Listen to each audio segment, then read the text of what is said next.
Alhamdulillah Rabbil Alamin Wabihi nasta'inu ala umuri dunya waddin Allahumma salli wa sallim ala sayyidina wa maulana Muhammadin khatamin nabiyyin wa ala alihi wa ashabihi ajma'in amma ba'd.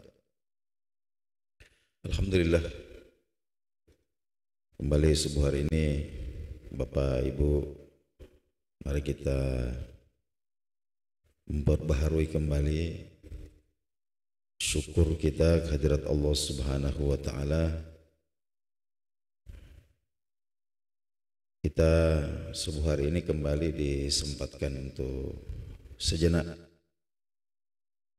bermajelis. Kita lanjutkan kembali kajian kita tentang adab-adab. Nah, subuh hari ini kita mulai tentang adab-adab seorang hamba kepada penciptanya. Kita berhubungan dengan Allah Subhanahu wa taala. Ya, tentu ada satu hal yang mesti kita jadikan sebagai dasar, bahwa kita manusia ini adalah makhluk yang berkesadaran. Jadi kita punya akal, pikiran, kita juga punya qalb, hati ya, yang berkesadaran. Nah, biasanya di dalam ibadah ini seringkali yang terlalaikan itu adalah bahagian daripada kesadaran itu. Tidak diikutkan, ya, tidak diikutkan. Padahal itulah sebenarnya yang punya potensi untuk nyambung dengan pencipta kita, yaitu bahagian daripada qalbu kita, kesadaran kita itu. Nah, termasuk diantaranya ketika kita berwudu, ya, sebagian besar orang ketika berwudu itu karena mungkin sudah menjadi rutinitas setiap hari minimal 5 kali, sehingga kemudian seringkali wudu ini hanya menjadi ya seperti orang bermain-main air saja. Padahal di dalam wudu ini ya, Allah Subhanahu wa taala menyimpan rahasia ya, kesuksesan sholat seseorang. Jadi para ahli hikmah kita katakan, siapa yang bagus wudunya maka bagus sholatnya. Siapa yang bagus sholatnya maka bagus dunia, bagus akhiratnya. Ya, dengan kata lain, siapa yang membaguskan wudunya, Allah akan memudahkannya untuk membaguskan sholatnya.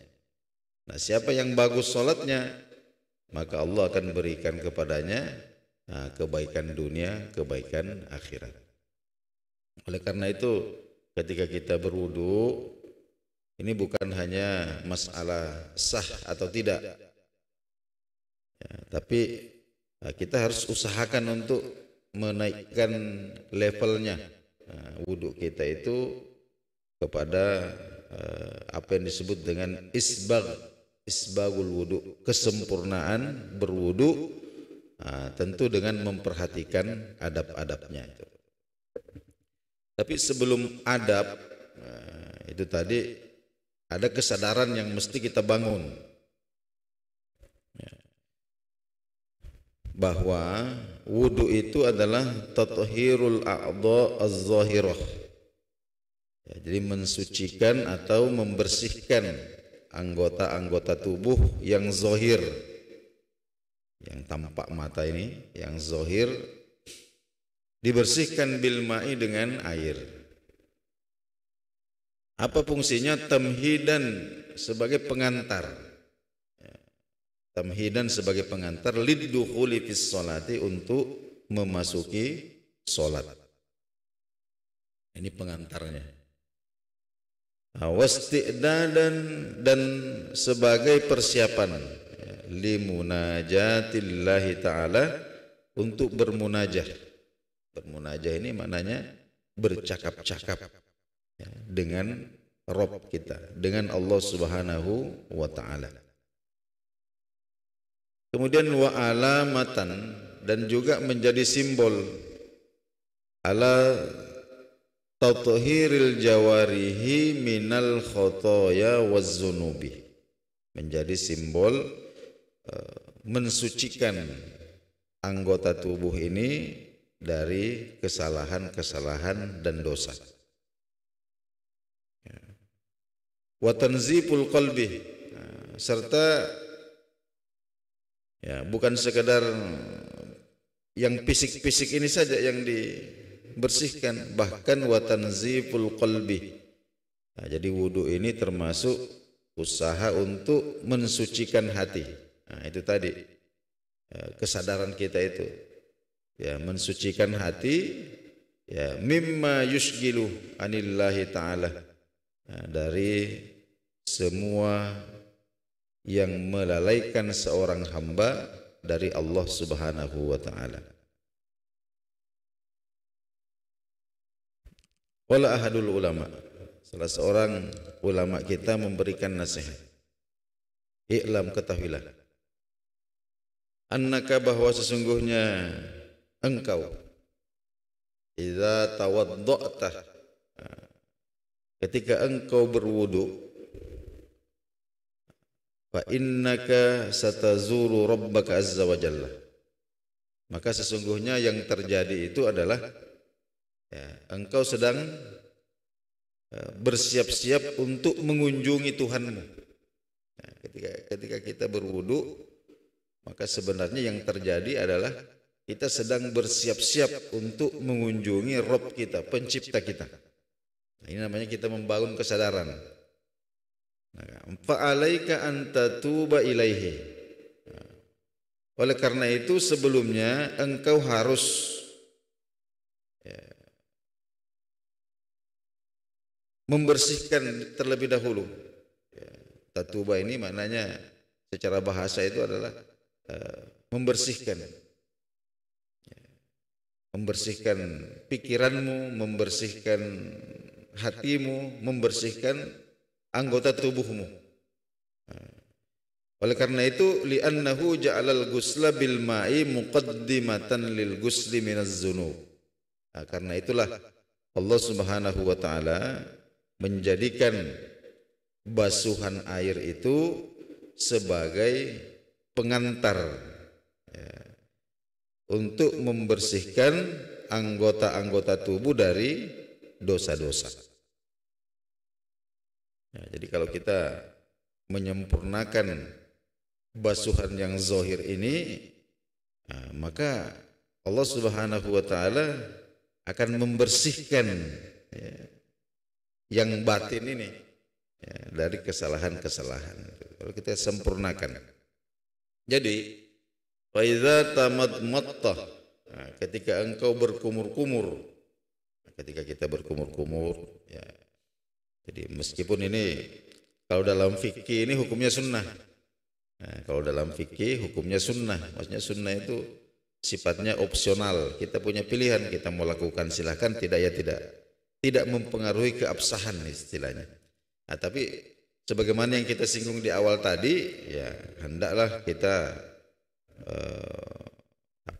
wudu ini bukan sekedar sah atau tidak, tapi sudah naik di level wudu yang pantas, yang sepantasnya kita haturkan kepada Rabb kita, Allah Subhanahu wa ta'ala. Jadi fa idza tamadmatta, ketika engkau berkumur-kumur, fatahhir lisanaka, maka tekadkanlah di dalam hatimu, tekadkan. Jadi kita punya azam, kita tekadkan di dalam hati kita untuk mensucikan lisan kita, membersihkan lisan kita minal kadhibi, ya, dari dusta, wal ghibati, ghibah, menggunjing, wan namimah, dan mengadu domba. Ini afatul lisan, bahaya-bahaya yang bisa muncul dari lisan. Jadi ketika kita berkumur-kumur, itu kita punya azam, kita bawa kesadaran kita ini untuk bertekad mensucikan lisan kita dari hal-hal yang merusak amal itu melalui lisan. Contohnya berdusta, ghibah, namimah.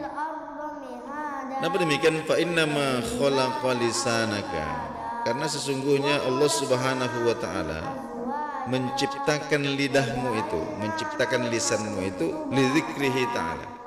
Tujuan yang pertama itu adalah untuk kamu gunakan berzikir, mengingat Allah Subhanahu wa taala. Kemudian wa tilawatil Quran, untuk membaca Al-Quran. Walitursyida bihi khalqahu, kemudian untuk memberikan petunjuk kepada makhluk-makhluk Allah, kepada manusia, terutama keluarga-keluarga kita. Itu gunanya lisan, memberikan nasihat, memberikan arahan. Wa tuzhira bihi ma fi nafsika min hajati dinika wa dunyaka, dan untuk mengkomunikasikan kebutuhan-kebutuhan kita, baik kebutuhan dunia dan kebutuhan akhirat. Ini sebenarnya fungsi lisan itu saja.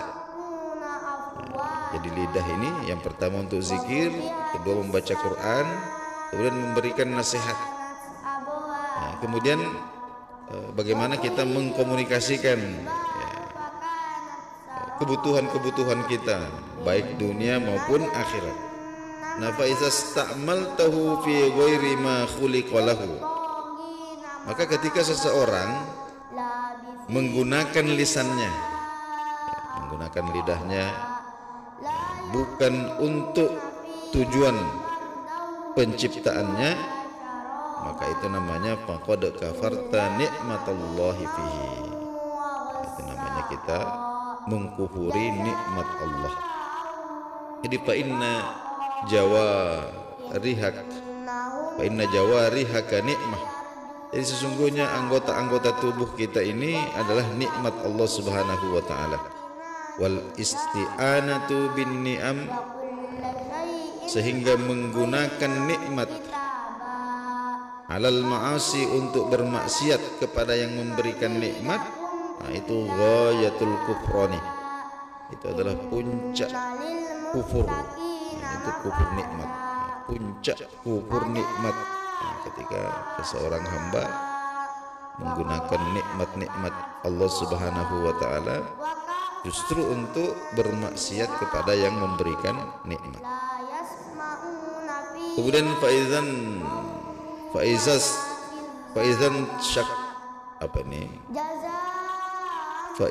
tansyaqta, maknanya ketika kita istilahnya itu menghirupkan air ke hidung, menghirupkan air ke hidung, fatahhir anfakah, maka tekadkan di dalam hati kita untuk tidak mencium hal-hal yang diharamkan, tidak mencium hal-hal yang diharamkan. Nah, fa iza tahharta wajhaka, ketika engkau membasuh wajahmu, membasuh wajah, fatahhir nazaraka min thalathin, maka tekadkan di dalam hatimu, bangun kesadaran di dalam dirimu itu untuk mensucikan pandanganmu, min thalathin, dari 3 hal. Yang pertama, antanzura ila muharramin, melihat yang diharamkan. Yang kedua, au ila muslimin bi ainil ihtiqar, memandang sesama muslim dengan pandangan mata yang merendahkan. Jadi memandang sesama muslim bi ainil ihtiqari, dengan pandangan mata yang merendahkan, menyepelekan. Au ila aibi ahadin, Ya, yang ketiga adalah jangan menggunakan mata ini untuk mencari-cari cacat atau kekurangan orang lain. Fa innama khuliqatil ainan, karena sesungguhnya kedua mata ini diciptakan, litahtadiya bihima fidz zulumat, untuk menjadi petunjuk di dalam kegelapan, maknanya untuk melihat, melihat di dalam gelap. Wa tasta'inu bihima fil hajati, dan sebagai sarana untuk memenuhi kebutuhan-kebutuhan kita. Kemudian wa tanzura bihima ila ajaibi malakutil ardi was samawat. Yang ketiga fungsinya adalah untuk menyaksikan, untuk melihat, menjadi saksi keajaiban-keajaiban yang ada di dalam kerajaan langit dan kerajaan bumi milik Allah Subhanahu wa taala. Fata'tabiru bihima bima tarahu minal ayati, sehingga kita bisa mengambil pelajaran. Kemudian wa idza taharta yadaika bil ma, ketika engkau membasuh kedua tanganmu dengan air, membasuh kedua tangan dengan air, fatahhirhuma, maka tekadkan atau bangun kesadaran di dalam hatimu itu min antu'ziya bihima musliman, bahwa kedua tangan saya ini tidak akan menyakiti sesama muslim. Au tatanawalu ma lam muharraman. Kemudian yang kedua, kita punya tekad untuk tidak menggunakan tangan kita ini sebagai sarana untuk memberi atau menerima harta-harta yang haram. Au taktuba bihima ma la yajuzun nutqu bihi. Kemudian yang ketiga, kita azamkan, kita tekadkan untuk tidak menggunakan tangan kita ini menulis apa-apa yang tidak boleh diucapkan. Kenapa? Karena tangan ini termasuk lisan. Jadi, ini kitab tempo dulu ini sudah menyebutkan, jadi fa innal qalam, jadi tulisan itu ahadul lisana ini, satu di antara dua lidah. Jadi sebenarnya kita ini punya dua lidah. Yang pertama lidah lisan ini pakai bicara, yang kedua lidah tangan. Nah dulu ini bagaimana itu tangan bisa jadi lidah, tapi sekarang ini sudah tergambar lah kita. Kadang-kadang lisan yang di mulut ini diam, tapi lidah tangan ini yang bergerak. Bahkan sekarang ini menulis, komen, apa macam-macam. Nah, ini termasuk. Jadi ketika kita mensucikan kedua tangan kita, maka salah satu yang kita bangun itu adalah kesadaran, untuk tidak menggunakan tangan ini menulis hal-hal yang tidak boleh diucapkan. Jadi fahfazhu amma yajibu hibzul lisan anhu, maka jagalah jemari-jemari tanganmu itu dari hal-hal yang sama dengan penjagaan kita terhadap lidah. Jadi ternyata yang bisa menggibah, bisa menggunjing, bisa mengadu domba itu bukan cuma lidah, tapi tangan ternyata juga bisa. Nah, wa idza masahta ra'saka, ketika engkau mengusapkan air ke kepala, fa'lam, maka yakinilah, anna mashahu, bahwa usapanmu itu imtithalun li amrillah, adalah menunaikan perintah Allah, wal khudu'u li jalalihi, dan menunjukkan ketundukan. Ketundukan, sebab manusia ini biasanya kepalanya ini yang paling tidak mau tunduk kepada siapapun. Tapi ketika kita berwudu, kita usap, disitulah kita mulai meluruh di hadapan Allah Subhanahu wa taala. Kita sungguh tidak ada apa-apanya. Jadi kita usapkan air ke kepala kita, pertama kita tunaikan perintah Allah, kemudian tunduk di hadapan keagungan Allah Subhanahu wa taala. Kemudian wa izharul ibtiqari ilaihi, menunjukkan betapa butuhnya kita kepada Allah Subhanahu wa taala. Wa idza taharta baina rijlaika, ketika kemudian kita mensucikan kedua kaki, membasuh kedua kaki kita, wa tahhirhuma, maka kita bangun kesadaran di dalam hati kita, minal masyi ila haramin, untuk tidak menggunakan kaki ini ila haramin, mendatangi tempat-tempat yang Allah tidak senangi. Baik karena di situ ada hal-hal haram yang dilakukan, atau karena di situ ada hal-hal yang sia-sia, hal-hal yang memboroskan atau membazirkan umur, tidak ada manfaatnya untuk kehidupan dunia kita, apatah lagi untuk kehidupan akhirat kita. Ya, faqad qala sallallahu alaihi wasallam, maka baginda Nabi sallallahu alaihi wasallam bersabda, ma min abdin, ya, semua hamba yahtu khutwatan, ya, melangkahkan kakinya satu langkah, tidaklah seorang hamba melangkahkan kaki satu langkah illa su'ila amma arada biha, kecuali pasti akan ditanyakan apa tujuannya langkah kakinya itu. Pasti akan ditanyakan. Setiap langkah-langkah kaki kita ini akan kita pertanggungjawabkan. Hadis ini diriwayatkan oleh Abu Naim fil Hilyah. Nah, hadza huwal wudu'us shalih. Inilah gambaran wudu yang sempurna. Jadi itu tadi. Jadi ada kesadaran di dalamnya. Alladzi qala anhu Nabi sallallahu alaihi wasallam, yang disebutkan oleh baginda Nabi sallallahu alaihi wasallam, man tawaddoa, jadi barang siapa yang berwudu, fa ahsanal wudu'a, lalu membaguskan wudunya. Standar bagusnya itu yang pertama, yang kita pelajari di Sabtu subuh dan Ahad subuh, bagaimana syaratnya, bagaimana rukunnya, bagaimana sunnah-sunnahnya. Nah, kemudian yang ini tadi membangun kesadaran ini, ya, membangun kesadaran. Bagaimana kesadaran kita ini ikut ketika kita berwudu.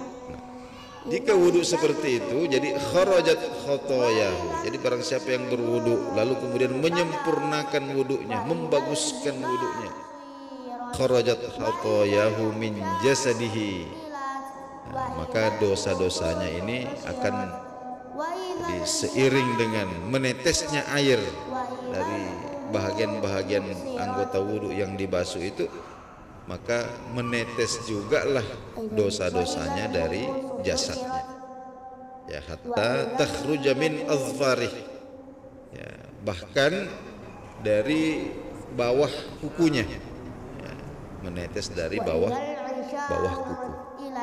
Ini adalah pandangan spiritual, ya, dari Rasulullah Sallallahu Alaihi Wasallam. Bagi orang yang menyempurnakan wudunya, dalam pandangan mata zahir kita yang menetes itu adalah air. Nah, tapi dalam pandangan ruhiyah, dalam pandangan ruhaniyah, Nabi kita Sallallahu Alaihi Wasallam sebutkan bahwa sebenarnya yang menetes itu adalah dosa-dosa keluar dari tubuhnya itu, bahkan sela-sela kukunya pun dilewati, ya, begitu derasnya ini, ya, dosa, aliran dosa-dosa ini kemudian turun. Hadis ini diriwayatkan oleh Imam Muslim. Nah, Bapak Ibu hadirin hadirat rahimakumullah, inilah bahagian pertama dari adab wudu tentang pengantarnya. Nah, insya Allah pada pertemuan berikutnya kita akan masuk pada beberapa adab-adab penting, ya, terkait dengan pelaksanaan wudu. Mudah-mudahan apa yang kita kaji pada subuh hari ini bermanfaat bagi kita sekalian.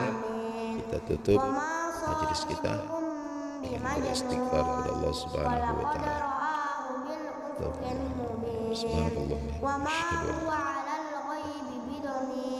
Assalamualaikum warahmatullahi wabarakatuh. Fa aina tadhhabun in huwa illa dzikrun lil alamin liman syaa